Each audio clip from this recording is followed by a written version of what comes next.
Hello guys, good morning to all of you. This is Magiraj here and now we are going to get discuss about the Ampere circuital law and solenoid and toroid. तो साथियों अब हम discuss करते हैं कि ampere का परिपथीय नियम क्या है। एम्पियर का परिपथीय नियम, एम्पियर सर्किटल लॉ, ठीक है ना। तो एम्पियर सर्किटल लॉ के अकॉर्डिंग ये बताया कि जैसे कोई ये चालक तार है, इससे r दूरी तक अगर इसके धारा प्रवाह के कारण चुंबकत्व कार्य करता है तो इस बंद परिपथ में ध्यान दीजिएगा, line integral of the closed magnetic field will be equal to mu naught times of the enclosed current. यानी इस धारा का प्रवाह जितने क्षेत्र में होता है उतनी इनक्लोज्ड करंट का म्यू नॉट टाइम होता है b और dl का गुणनफल। तो dl देखिएगा ये क्या हो सकता है, ये पूरी लंबाई है, समाकलित कर दिया गया है लंबाई का, यानी छोटे छोटे लंबाई के भाग अगर देखेंगे तो ये पूरी हो जाएगी, तो ये हो जाएगा 2 pi r equal to mu naught I. तो b इक्वल टू हो जाएगा mu naught upon 2 pi I by r, या ये कह सकते हैं b proportional i and b inversely proportional r। तो यहाँ पर अगर b और r कर्व ड्रॉ करें तो b r कर्व इस तरीके का होगा, ठीक है ना। और म्यू नॉट बाई 2 पाई की जो वैल्यू होती है 1 into 10 power minus 2 into 10 power minus 7 होती है। तो ये एम्पियर सर्किटल लॉ है।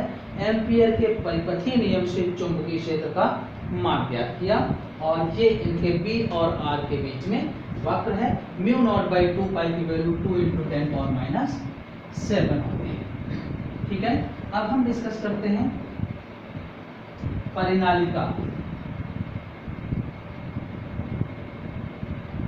में चुंबकीय क्षेत्र, magnetic field due to the solenoid. तो सोलेनॉइड होता कैसे है देखिएगा, ये लौ पटलित रोड होती है और इस पर तांबे के असंख्य फेरे लपेट करके ये परिनालिका तैयार की जाती है। और मान लेते हैं कि इसको हमने किसी स्रोत से कुछ वोल्टता दे दी गई, तो I धारा प्रवाहित हो रही है इस तरीके से। तो इसमें जो बाहर इन पॉइंट्स पर मैग्नेटिक फील्ड देखिएगा ये इस तरीके का है। तो इतनी जगह पर यहाँ पर ऐसे करंट है,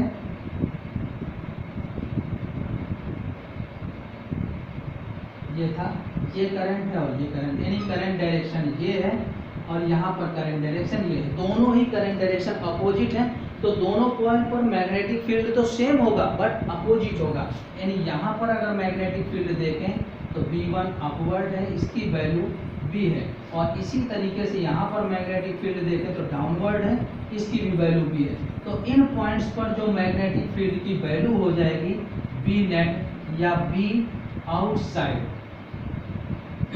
वो क्या हो जाएगा B प्लस माइनस B यानी 0 हो जाएगा, क्योंकि दोनों इक्वल हैं और अपोजिट हैं। अब बचा ये, यानी यही था ये सोलेनॉइड परिनालिका का एक्सिस। तो यहाँ पर मैग्नेटिक फील्ड सब जगह इक्वल होता है, ठीक है ना, एक्सिस कह सकते हैं अक्ष में। तो B एक्सिस जो होता है ये होता है mu naught n into I, और n की वैल्यू होती है कैपिटल N अपॉन m, और ये सब जगह इसमें समान होती है परिनालिका की सतह पर। तो परिनालिका कैसे बनाई गई, ये लौ पटलित रोड के ऊपर कॉपर के तारों के असंख्य फेरे लपेट कर कुंडलिनी नुमा बनाई गई आकृति परिनालिका कहलाती है। Okay, it when the thick copper wire, a large number of copper wire laminated over the laminated iron rod and it attached to the any source, then this helical shape is known as solenoid। और यहाँ पर magnetic field जो होता है surface पर, magnetic field परिनालिका की सतह पर सब जगह समान होता है, इक्वल होता है। Mu naught small n into I, और स्मॉल n होता है capital N by L। Capital N number of turns यानी फेरों की संख्या है जो यहाँ तार लगे गए हैं, और L इसकी लेंथ है, लंबाई के तो ये है परिणामिका यानी सोलेनॉइड, और इसका यूज करते हैं for the production of magnetic field in the television, यानी टीवी में चुंबकीय क्षेत्र उत्पन्न करने के लिए इसका उपयोग किया जाता है। चलिए अब हम देखते हैं टोरॉइड क्या होता है। तो टोरॉइड भी एक परिनालिका शेप की ही होती है और इसको दोनों एंड मोड़ करके एक वृत्ताकार छल्ले की आकृति दे दी जाती है। यानी जैसे मान लेते हैं कि ये परिनालिका थी ऐसे, अब हमने क्या किया, इसको बेंड कर दिया और इस शेप में बना दिया, सर्कुलर शेप।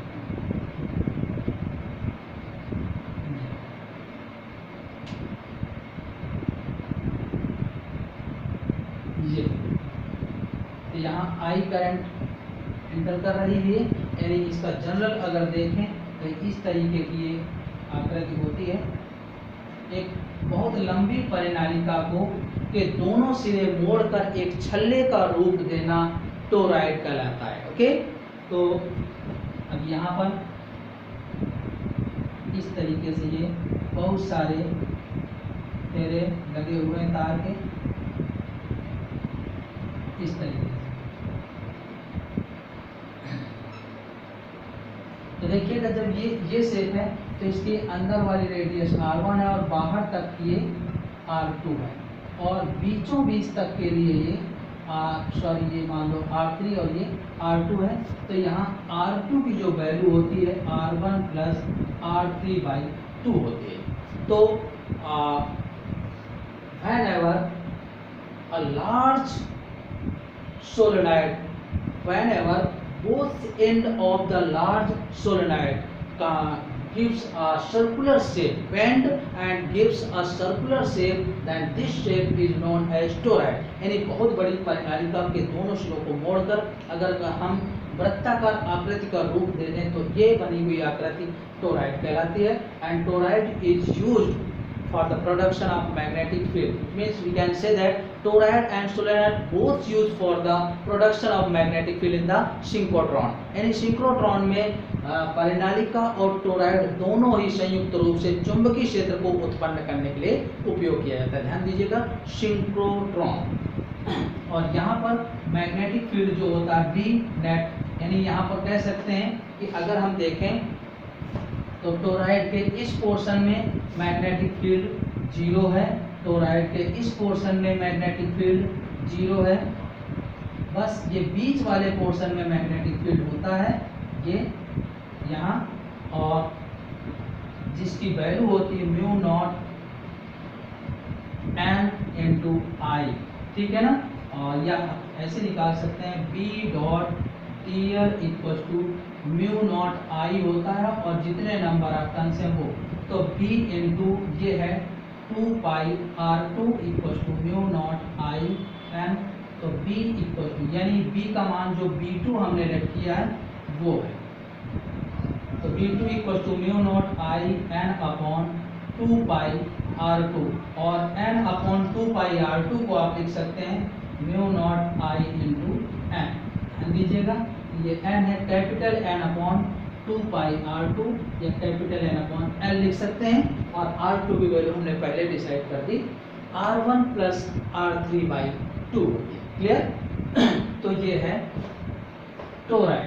ओके, अब आइए हम देखते हैं कि मैग्नेटिक फोर्स क्या होता है।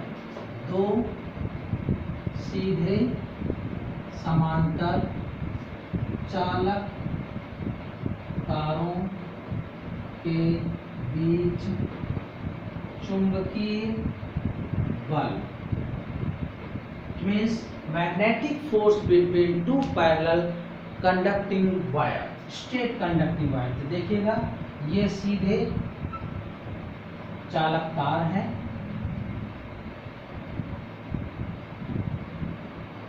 जिनमें I1 और I2 करंट फ्लो हो रही है, L लंबाई के हैं, और इनके बीच में ऐसे R डिस्टेंस पर रखे हुए हैं। तो देखिएगा इस तार की वजह से इस पर, या इस तार की वजह से इस पर, मान लेते हैं कि ये ए है एंड ये मान सकते हैं स्मॉल ए एंड ये स्मॉल बी।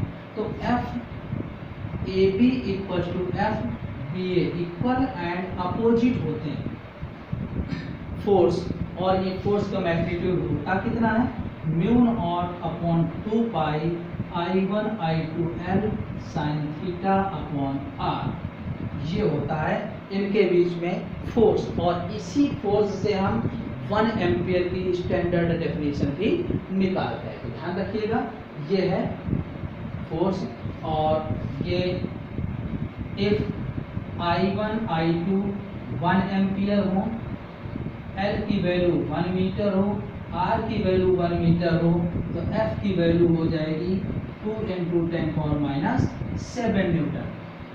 अगली बात, अगर ये करंट दोनों सेम डायरेक्शन में है, धाराएं समान दिशा में है, तो अट्रैक्टिव फोर्स यानी आकर्षण बल लगेगा, और अगर ये करंट अपोजिट डायरेक्शन में फ्लो हो रही है, अपोजिट डायरेक्शन मतलब विपरीत दिशाओं में बह रही हैं, तो प्रतिकर्षण बल अर्थात रिपल्सिव फोर्स वर्क करेगा। ओके।